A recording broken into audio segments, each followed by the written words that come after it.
Pastor Kagler here from St. John's Lutheran Church. We're continuing our devotional series. We've just finished the book of Jonah, and today we're moving on to another one of my favorite books of the Bible, but one that's very different. We're going to the book of Ecclesiastes. Now, Ecclesiastes is wisdom literature. It doesn't tell a story per se, but it's a collection of sayings that makes some overall points and provides us with some, wisdom, some guidance, and a new and powerful way of interpreting our lives down here on earth. The Ecclesiastes is beautiful. It is bittersweet. It's provocative. It's powerful. It's sometimes cynical and even a bit anti-religious. But it's above everything else an honest reflection of what it means to be us down here, how we relate to the way of God, and how we affirm the value of life, even though it can seem all too transitory. So with that, let's begin with Ecclesiastes, the first chapter. The words of the teacher, the son of David, king in Jerusalem. Vanity of vanities, says the teacher. Vanity of vanities. All is vanity. What do people gain from all their toil, at which they toil under the sun? A generation goes and a generation comes, but the earth remains forever. The sun rises and the sun goes down and hurries to the place where it rises. The wind blows to the south and goes round to the north. Round and round goes the wind and circuits. The wind returns.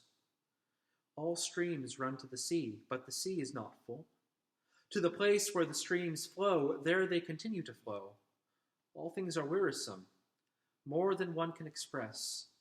The eye is not satisfied with seeing, or the ear filled with hearing. What has been is what will be. What has been done is what will be done. There is nothing new under the sun. Is there a thing of which it is said, see, this is new? Well, it has already been in ages before us. The people of long ago are not remembered, nor will there be any remembrance of people yet to come by those who come after them. I, the teacher, when king over Israel and Jerusalem, applied my mind to seek and to search out by wisdom all that is done under heaven. It is an unhappy business that God has given to human beings to be busy with. I saw all the deeds that are done under the sun, and see, all is vanity, and a chasing after the wind. What is crooked cannot be made straight. What is lacking cannot be counted. I said to myself, I have acquired great wisdom, surpassing all who were over Jerusalem before me, and my mind has had great experience of wisdom and knowledge, and I applied my mind to know wisdom and to know madness and folly. I perceived that this also is but a chasing after the wind. For in much wisdom is much vexation, and those who increase knowledge increase sorrow. Here ends the reading.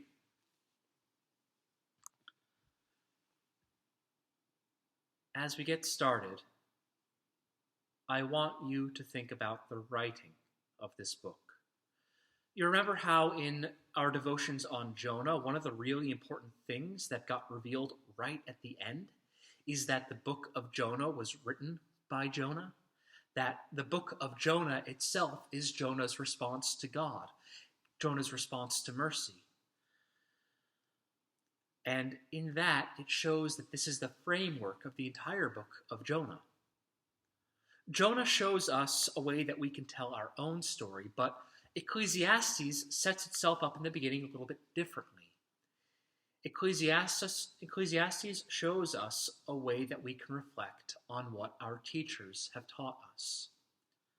So we have something different. We have the author of Ecclesiastes, who is compiling and is presenting the words of the teacher, Kohelet in Hebrew, son of David, king in Jerusalem. And we have to understand that the author, not the teacher, is choosing the words, is compiling them together, is choosing the order, and is making a work of art here. He's choosing these teachings and not other ones, and is presenting them in this way, and he so chooses to start with this centering observation that comes up again and again. It's a refrain.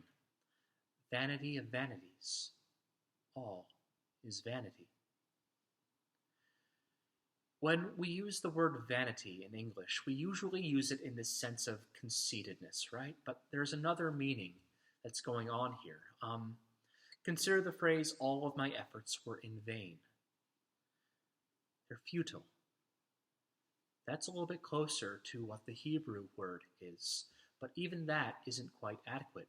The word in Hebrew is hevel. It has that sense of futility, but it's also the word that's used for vapor and for smoke. As the teacher goes on to illustrate, chasing after the wind. You won't catch it. You can't catch the smoke. You can't catch the vapor. So there is this sense where it's futility in the negative sense. But I think that's too bad, right? Like, it's too negative of a way of seeing it. Instead, we might think of it in terms of being ephemeral. You grasp onto it, but you can't catch it. That means it's mysterious, that means it's strange, that means it's fleeting. But that doesn't have the moral judgment or the moral component of bad. In chapter 1, we see that vanity of vanities, all is vanity, is applied to time and to creation and to wisdom. All of these things come to pass, and not a single one of them is sated in and of itself. After all, the sea will keep coming in and will keep going out. The streams will keep feeding the ocean. Suns will set and rise. Generations will emerge, and they will proceed to forget, and they will proceed to be forgotten. Time will flow, and our efforts to grasp onto time are in vain. They just don't work. We can't hold on to these things, or even necessarily count on them to be lasting. And our attempts to understand this can often increase our sorrow as well.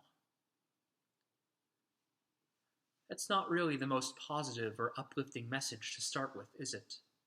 At least not at first glance. But we know it's true. It's disillusioning. That's certainly true, but disillusionment is a good thing. We don't need illusions. Not in the church. We need truth. We need life. We need love. We need things that are more important than our own ambitions or our own endeavors.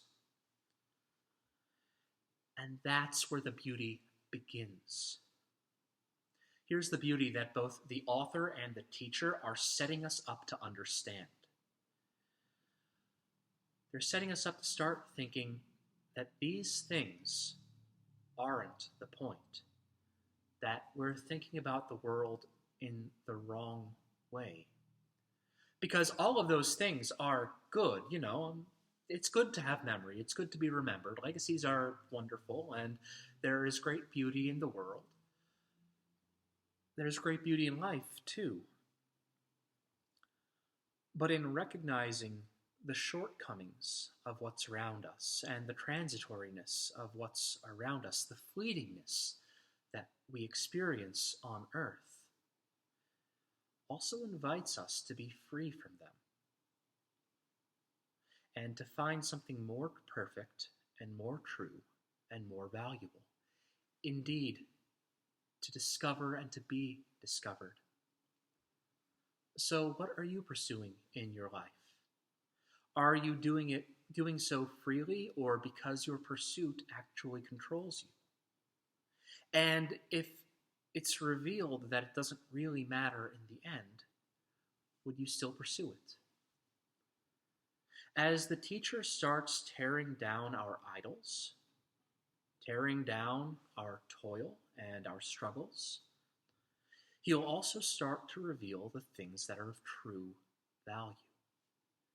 And we'll find that those things aren't necessarily our efforts, but are instead love, friendship, fellowship.